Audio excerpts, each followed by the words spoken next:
Há 40 anos me converti e um dos primeiros ensinos que obtive foi que a forma que Deus conversa conosco é através da sua palavra.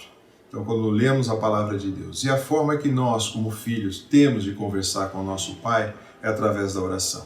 Assim, eu vou ler nas Escrituras um texto onde o Senhor Jesus nos ensina de fato e nos checa se de fato nós sabemos como devemos orar. Assim, o texto de Mateus, capítulo 6, começando no verso 5, diz assim: E quando vocês orarem, não sejam como os hipócritas. Eles gostam de ficar orando em pé nas sinagogas e nas esquinas, a fim de serem vistos pelos outros. Eu lhes asseguro que eles já receberam sua plena recompensa. Mas quando vocês orar, vá para o seu quarto, feche a porta e ore a seu pai, que está em secreto. Então seu pai, que vê no secreto, o recompensará.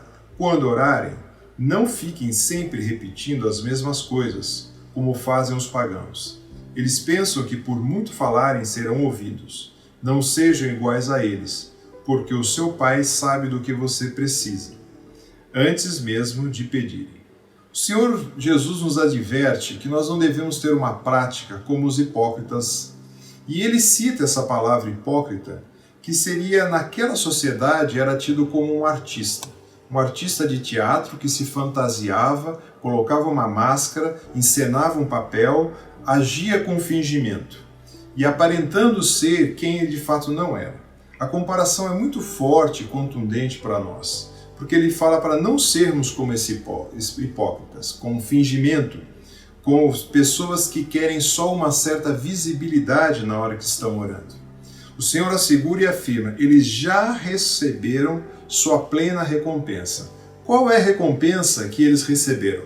A recompensa que eles receberam, na realidade, foram ser vistos pelos homens.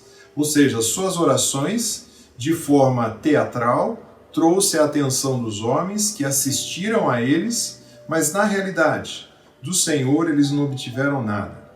É muito interessante porque o Senhor olha o nosso íntimo quando nós estamos orando. O texto de Jeremias, capítulo 11, 20, diz assim: O Senhor dos Exércitos, o justo juiz, que prova o coração e a mente.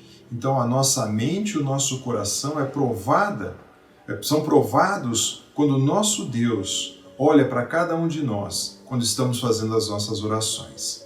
Assim, as nossas orações, o Senhor nos ensina alguns modelos, ou algum formato mais adequado. O primeiro deles, ela deve ser com discrição, deve ser com intimidade e deve ser com sinceridade.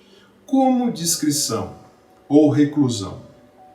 No verso 6 diz: Mas quando vocês orar, vá para o seu quarto, feche a porta, ore ao seu pai que está no secreto. Nesses dias de confinamento, ou melhor dizendo, isolamento social, você vai ter vários ambientes que você pode estar recluso e investir um tempo em oração. Mas muitas vezes você não está fazendo isso. Muitas vezes você entra no local e só reclama pelo fato de não estar fora. Mas aproveite, porque é interessante a continuação. E o seu Pai que vê em secreto o recompensará.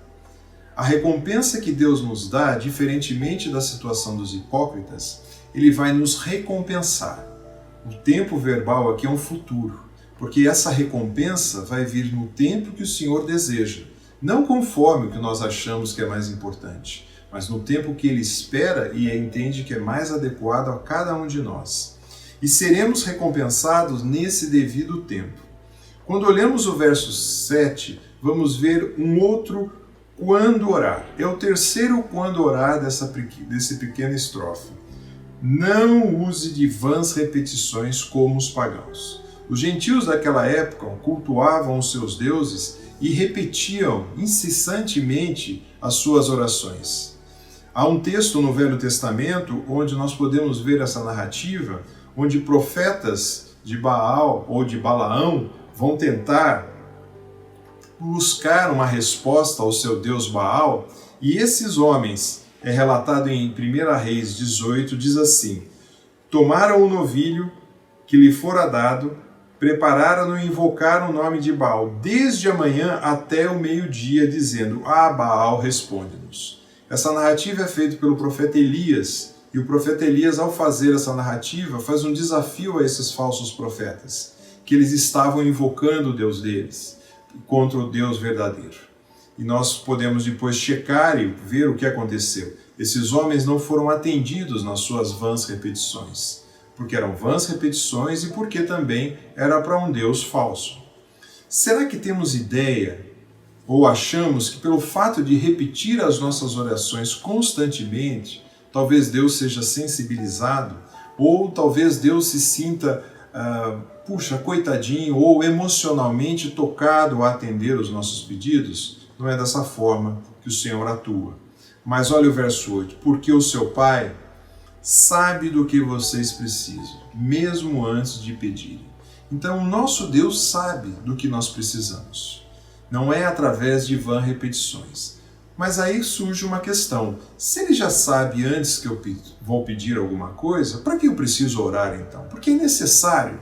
Aí é que entra o nosso outro elemento. É a intimidade e desfrutar dessa intimidade junto ao Pai. Nosso Deus sabe do que precisamos, sabe o que é necessário para nós, Ele nos atende conforme a sua grande vontade e a sua sabedoria, mas também Ele entende que nós precisamos chegar até Ele com intimidade e sinceridade. Assim, quando nós entramos ou chegamos junto ao nosso Pai, Ele sabe do que necessitais. O texto diz, de que tendes necessidades. Não é do que nós achamos que é necessário. Não é dos nossos luxos ou caprichos que o Senhor vai atender, mas Ele vai entender aquilo que é necessário para nós. Assim, nós podemos olhar para esse texto com algumas observações. Primeiro, orientação que nós temos. Sejamos sinceros. Não sejamos como os hipócritas, que faziam oração de fora da sua boca só, não orações que não vinham do coração, mas façam oração, porque o Senhor, Ele vê como nós oramos. Então nós temos que orar de fato com sinceridade. A segunda orientação, discrição. Esses homens faziam normalmente suas orações em praça pública para chamar a atenção. Nós devemos fazer as nossas orações na reclusão do nosso lar, no nosso quarto, na nossa intimidade, porque o Senhor gosta disso. Ele diz, mas quando vocês orarem, vá para o seu quarto, feche a sua porta e ore ao seu Pai, que esse em secreto Ele recompensará. E a terceira é a intimidade. Não adianta ficarmos repetindo as coisas, porque o Senhor sabe daquilo que precisamos. Então, se você também tem dúvida, qual o melhor modelo adequado para eu estar orando? Na sequência do texto, o Senhor nos ensina o Pai Nosso. Então, eu gostaria que você, depois dessa breve meditação, pudesse voltar a esse texto de Mateus 6, refletir nele e continuar a sequência lendo o texto de Mateus, onde vai nos dizer sobre o Pai Nosso. Que o Senhor nos abençoe.